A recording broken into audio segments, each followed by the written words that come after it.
だきます。本日の座長の先生をご紹介します。杉山産婦人科丸の内院長、黒田啓二先生、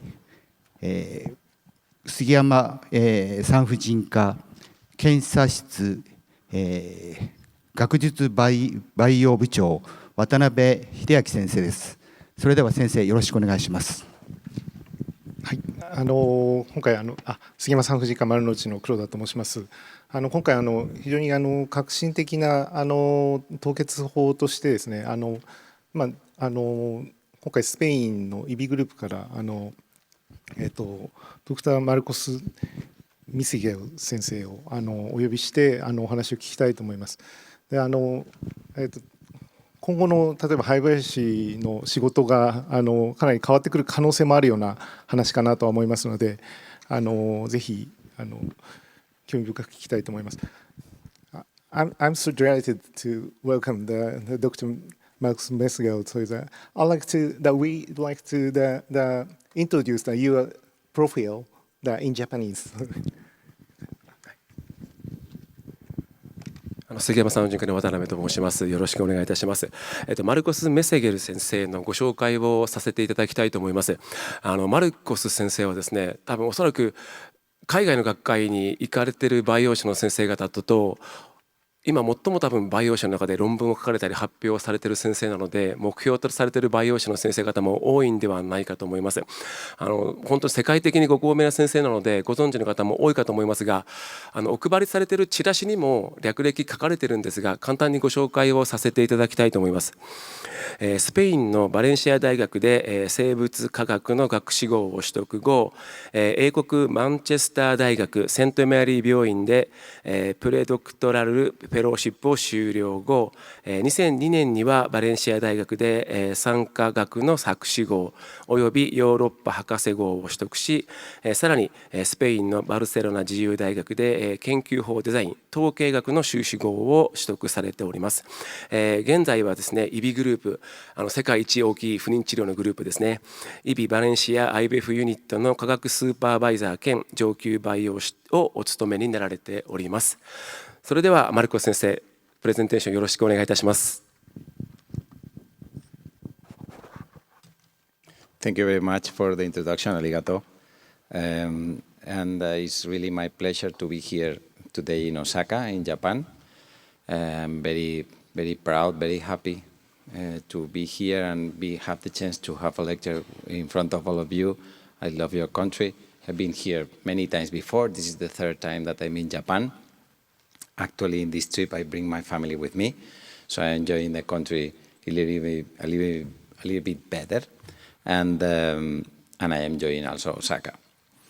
I've been invited today to talk a little bit about vitrification. Your country is super well known internationally about vitrification because all this way of working actually started here. You are one of the countries with more tradition in assisted reproduction and a very good reputation. And the difference maybe between Japan and Spain in that things that we are doing also a lot of IVF cycles. In Spain, we do a lot of oocyte donation that you don't do in Japan, and this is why probably we have a lot of experience with the process of vitrification, and this is why we became super well known worldwide, and especially in the clinic that I work in IVI. So talk a little bit about vitrification and oocyte vitrification, which is nothing new.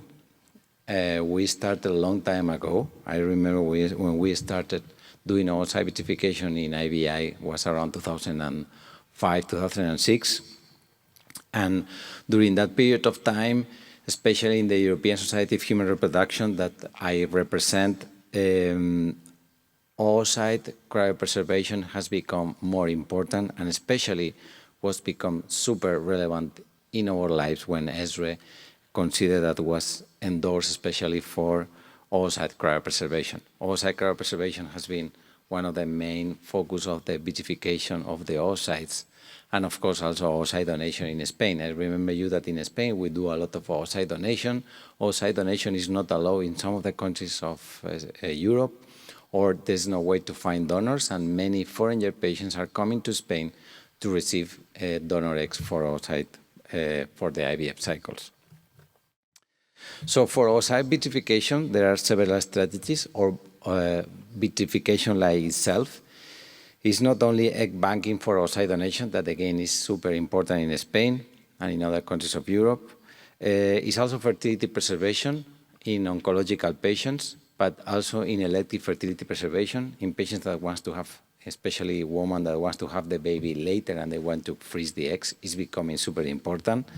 But of course, it's important too in the poor responders, in the freeze-all programs, in some pathologies like endometriosis. Sometimes when the patient is not able to collect the sperm, for embryo barking, especially if we do a single embryo transfer, vitrification is very important. In the freeze-all program, we are not a freeze-all clinic, but there are many clinics around the world that freeze-all. And of course, the embryo banking is very important in the PGTA program, as you know. And the oocyte vitrification protocol, and especially here at the time in a symposium sponsored by Kitazato, is a protocol that is very well known, very well established, and I will say is the most frequent and the most common way to do vitrification of the oocytes and the embryos.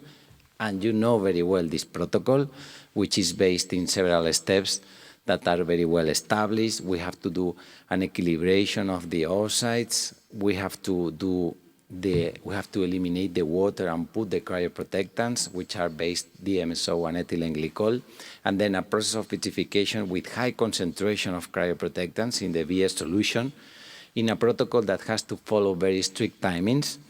And afterwards, the vitrification like itself and the process of warming that is also very relevant, using high concentration of components that eliminate the cryoprotectant and then rehydrates the oocytes or the embryos. So it's a very strict protocol in which you have to follow very well the timings and the temperatures in order to achieve the best results. And all of you know very well this protocol.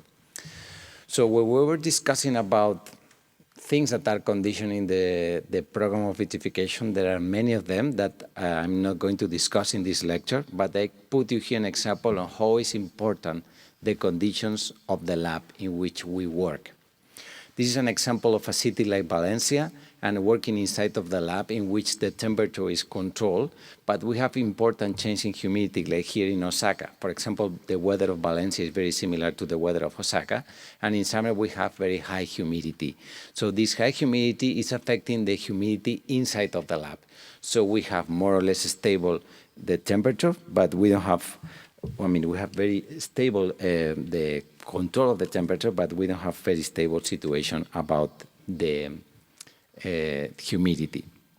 So thinking about humidity and see how it changed, we did a study about the results, and if you see the temperature is quite stable because we have an air condition, but if you take a look to the humidity, we have variations from 37 degrees to almost 65 degrees, percentage of humidity to 63% percentage of humidity. So we see big variations in the humidity, and this is affecting the survival rate.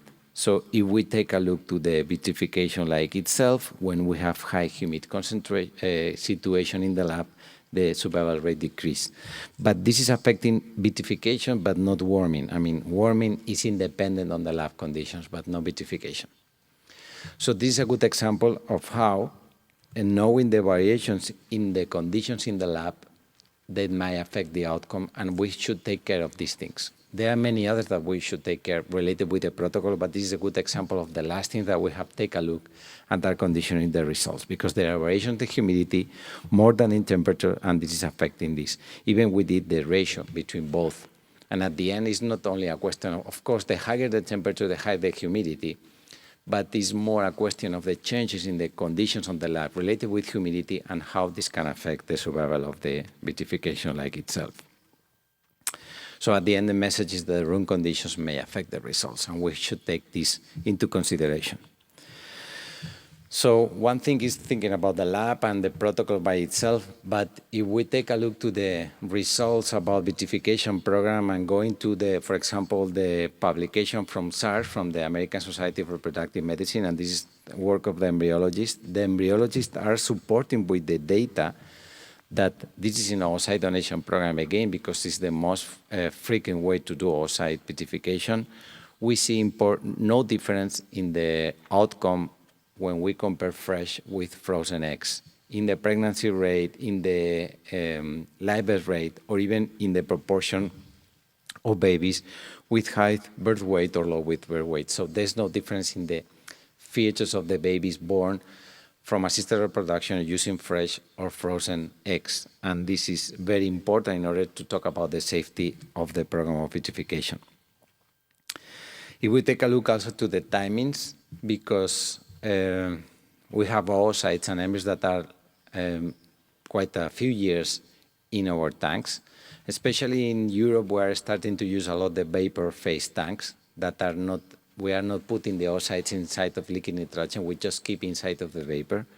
But anyway, in both cases, the longer the time that the oocytes or the embryos are in the tanks are not affecting the outcome. And the clinical pregnancy rates are very similar if the oocytes were stored in the tanks only 1 year or up to 4 years. So we don't see difference in the outcome of the cycles depending on the timing in which the oocytes are in the tanks. In this study, which again is coming from Spain, very important, we take a look to the outcome of the cycles using fresh or frozen eggs from the same donor. In this case, in the main results, if you take a look to the main results, globally, we see a slightly better fertilization rate and a slightly better pregnancy rates and a slightly better clinical pregnancy rates, even live birth rates, when we compare fresh with frozen eggs. But if we take a look to the analysis a little bit better and we just go to those cycles in which we use the same number of eggs in the fresh that in the frozen cycle, the only difference that we see important is the fertilization rates that are slightly better in the fresh oocytes.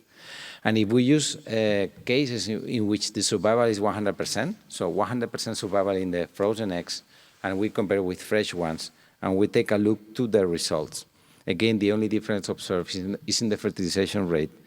But even if we take a look to the clinical pregnancy, we have even slightly better results in the frozen eggs. So the key message here is our experience for the last almost 20 years using the vitrification of the oocytes, especially in the oocyte donation program because it's our most frequent experience, but that can be applied also to fertility preservation. The outcome is very similar between using fresh and frozen eggs.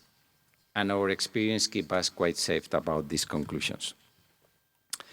The other thing is thinking about the registry of the European Society of Human Reproduction or the registry of the Spanish Society of Human Reproduction is telling us that every year we are doing more vitrification. We are vitrifying more eggs, we are doing more frozen cycles with frozen eggs every year. And if you take a look to Spain, again, most of the vitrification is done with donors and less with patients, but even with patients we are growing. So you may understand what is the situation in Europe and especially in Spain, in which we do a lot of oocyte donation. But again, even in standard patients, we are increasing, we are growing in the number of cycles that we are doing. So the other thing is, again, thinking about oocyte vitrification, and I can talk about our experience. Our experience is mostly in oocyte donation, but my intention is to give you feedback about our experience in the vitrification with our experience, which is mostly in oocyte donation. We have several things that we have learned from our experience in Spain. First of all, that the long-term storage does not affect the survival on clinical outcome. So the more the oocytes are in the tanks does not affect the outcome. We are not able to predict the survival. I mean, we are not able to do it. Sometimes the oocytes survive, sometimes not, but we don't know the reason behind. Of course, the older the patient, the worse the quality of the oocyte, the less chance to have a survival. Low survival can occur sometimes, and it may happen, so it's some of the risk. And the probability of achieving a baby is depending on the number of oocytes. The more oocytes that you have, the more chance to have a baby, obviously. Independently of the type of cycles, the more that you have, the better the outcome. Then we did some studies to analyze what was the effect of oocyte vitrification in the embryo development. This is a study that we published in Fertility and Sterility, in which we analyzed the timings of cleavages of the embryos coming from fresh or from vitrified oocytes. And if you take a look to the results, it's interesting that in the embryos that are coming from frozen eggs, there is a delay in the cleavage. The embryos cleave in average 1 hour later, okay? They cleave later. But if we take a look to the quality of the embryos, just looking to morphokinetics, they are very similar. Even they are delayed 1 hour, afterwards, if we analyze the morphokinetics of the embryos and the classification of the embryos based on morphokinetics is very similar. But we did another study that was published last year in ESRE, again, in which we compare the embryo development of the embryos coming from fresh and frozen eggs in the oocyte donation program, but in this case using artificial intelligence. We use time-lapse incubators and the scores coming from AI, especially the IDA score and IDA score version 2, which is using deep learning, to analyze the embryo development in the embryos that were coming from fresh and frozen eggs. In this study, we demonstrate that the embryos, and with these three types of scores, the embryos that were coming from frozen eggs, from vitrified eggs, have, in average, slightly a little bit worse embryo quality analyzed by AI. The difference exists. We have embryos with lower score, but the difference is not really important. It's a small difference, and probably this small difference does not have any clinical impact or does not have any clinical relevance. So what's new? Because we are doing vitrification in the last almost 20 years. We are quite happy with this procedure.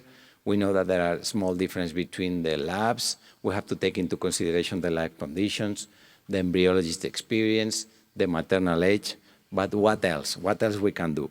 Well, in the last months, or last year, it came a process of rapid vitrification. The rapid vitrification by itself, it has not been established to improve the results. Let's say it has been established from a humble point of view, I think is to simplify the protocol and make it more, I will say, more easy or more adapted to our work and trying to optimize our timings and make it more effective. So, you know already the vitrification protocol, again, like I have mentioned before, that we have to use a step of equilibration and then vitrification afterwards, the warming with several steps for eliminating the cryoprotectant and rehydrate the oocyte. This is the standard vitrification protocol that all of you know. And this is in particular the vitrification like itself, that again includes this step of around 15 minutes of equilibration of the eggs and then the vitrification like itself. The new protocol eliminates that first step of equilibration that takes around 15 minutes and simplified to a protocol that only uses 1 minute. So we have switched from a protocol in which we keep the oocytes during 15 minutes under equilibration. In that equilibration process, first of all, the water of the oocyte was out, and afterwards, the equilibration solution, which is less concentrated in DMSO and ethylene glycol, is going inside of the egg until recovering the final shape. And afterwards, we do the vitrification. So in this protocol, we eliminate this, and we only keep for 1 minute. So for 1 minute, the only thing that probably we can see is that the oocyte is going to shrink and is going to lose the water. But we are not going to be able to equilibrate totally. Well, at least we are not giving the total time to do a full equilibration. But this change in the protocol affects also the warming leg itself. We can reduce or make the warming shorter. First of all, because we can eliminate this protocol in which after the thawing solution, we keep in 2 types of media in which we wash and we eliminate the cryoprotectant and then we keep in the culture media. So we eliminate that protocol and we make it very simple. from the liquid nitrogen to the towing solution, only 1 minute. This towing solution should be around 37 degrees. And after that, we just keep it in our culture media. That's very simple, and it's the change that it has been introduced in the vitrification of the oocytes. Well, let me talk a little bit about our experience. Our experience with short vitrification still is very limited. Okay, we are working on that, and this is our experience with this protocol. First of all, we did a study that we presented this year in ESRE with Rescue Metaphase 2. In this study, we did a couple of things with Rescue Metaphase 2. We did standard vitrification and a fast warming, and we take a look to the survival. That was very good, was around over 90%, which is acceptable. And then we do another protocol in which we did both fast vitrification and fast warming, and again, we take a look to the survival, and was very similar. So that study that we did with rescue oocytes was very satisfactory, and it was working well. We did another study that actually is still unpublished, and we're working in the publication now in fertility and sterility. We're finishing, in which the number of oocytes that we are trying to reach is going to be around 200. Still, we are in the process of collecting patients. We are doing some embryo transfers. And if you take a look to the survival, we did this comparison. Conventional vitrification plus conventional warming versus conventional vitrification and fast warming. This is our first data that I can show you. And if you take a look to the survival, it's very similar in both options. So up to now, the fast warming in the oocytes, in our experience, is giving us good results, as good as the standard. And we are working also with the fast vitrification. It's a process which is taking longer because we have to do a standard protocol of research and finding recipients that want to participate in the study, but up to now the results are very, very similar. So this is for the oocytes. What about the embryos? I mean, about the embryos, I can talk to you about the experience of the publications. We haven't done any trial yet in Valencia. And here is the vitrification of the embryos. The process is slightly similar.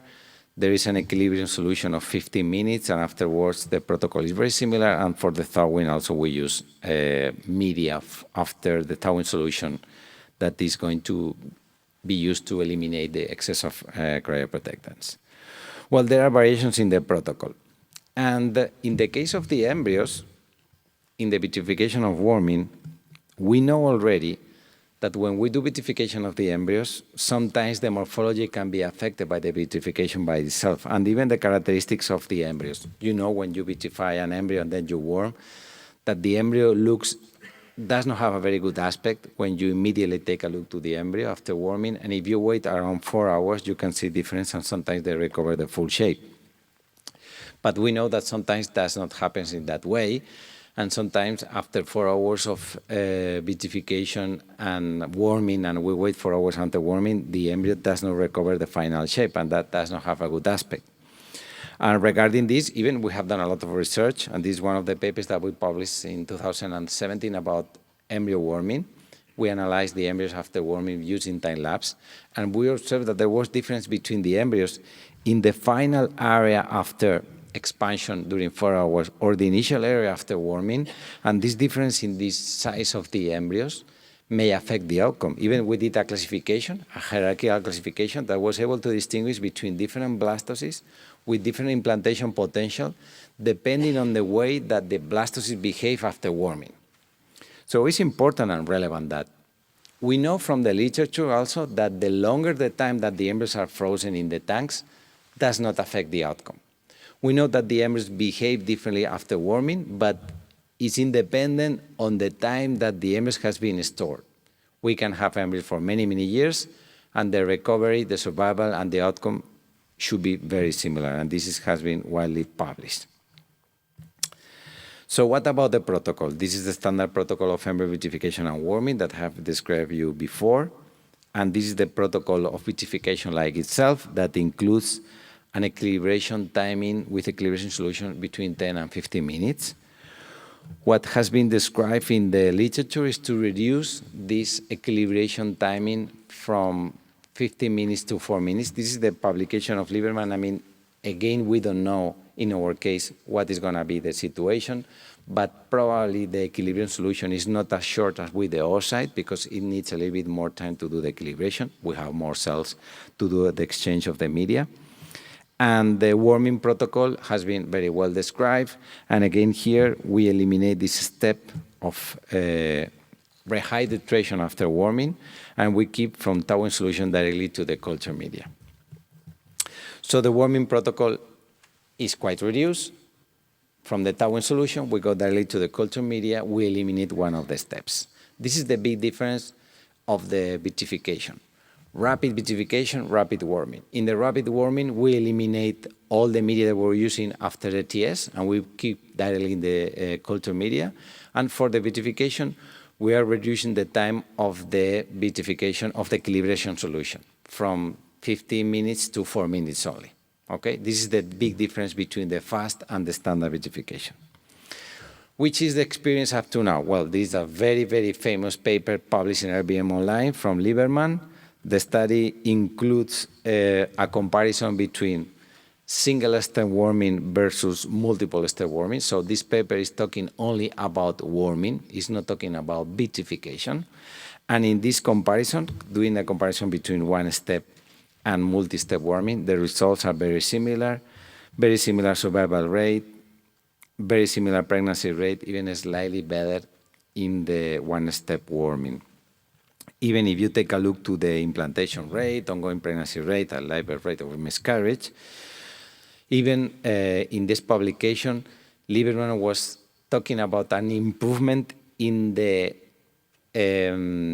results in the one-step warming comparison with the multi-step warming, which is interesting because we're showing an alternative that is reducing the timing of the process and is going to improve a little bit the outcome. We will see. Even the data logistic regression, because again, this data was quite complex. It was include different type of patients, and the odds ratio adjusted. We're talking about an odds ratio of the ongoing pregnancy rate of 1.2, which means that the outcome was slightly better using one-step warming or the rapid warming. They did the study with different type of patients, PGTA patients or not PGTA. You know that in US they do a lot of PGTA cycles. The results were similar between these two type of patients, but in any case, when they split the data in different type of patients, the results were not significant, of course, because the sample size was decreased.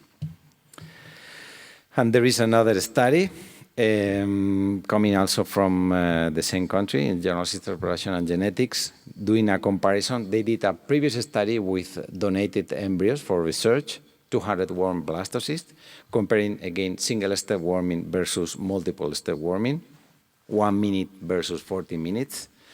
And afterwards, they did a study in standard patients, 752 embryo transfers, using single-step warming versus multiple. And if you take a look to the results, they were very similar. In contrast with Lieberman, they were showing very similar results using single-step warming or the standard warming, okay? And even if you take a look to the logistic regression, they were not able to observe any clinical difference between the two protocols, and the only difference was related with the number of embryo transfers, but in this case, that was adjusted. I mean, doing more or less embryo transfers. So in conclusion, I mean, I've been done an overview of the vitrification program in the oocytes and embryos, and again, our experience in Spain is slightly different than yours because we mostly do oocyte vitrification in our oocyte donation program. It's our main study, and it's our main business. In general, in oocytes, the survival rates of rescue oocytes, in our experience, is similar between rapid vitrification, rapid warming in this case, compared to the standard method. And there are no difference in the fertilization or even useful blastocyst if we take a look to the results of the rapid warming, that is the clinical data that we have up to now. And regarding the embryos, the data that is published up to now is most related with the rapid warming, and if you take a look to the rapid warming, the results are very similar, and even slightly better in some of the publications. So the rapid vitrification and warming is interesting because could be very efficient. It simplifies the process. It potentially may improve the outcome, but we don't know yet. I mean, up to now, the only benefit that we see is that we simplify the process and we make it more simple. And it's really a promising technique in fertility clinics. Lastly, because I've been invited by Kitazato, they asked me to talk a little bit about the products, and they have also, I've been working a lot of years in AI research on embryos and sperm, and they are introducing this technology in Japan, in particular for embryo evaluation and classification, and also for sperm selection by ICSI with these two products, which is the RIC and SID. And if you have any interest on that, they can show you a little bit more about their experience. And that's all. Thank you very much for your attention.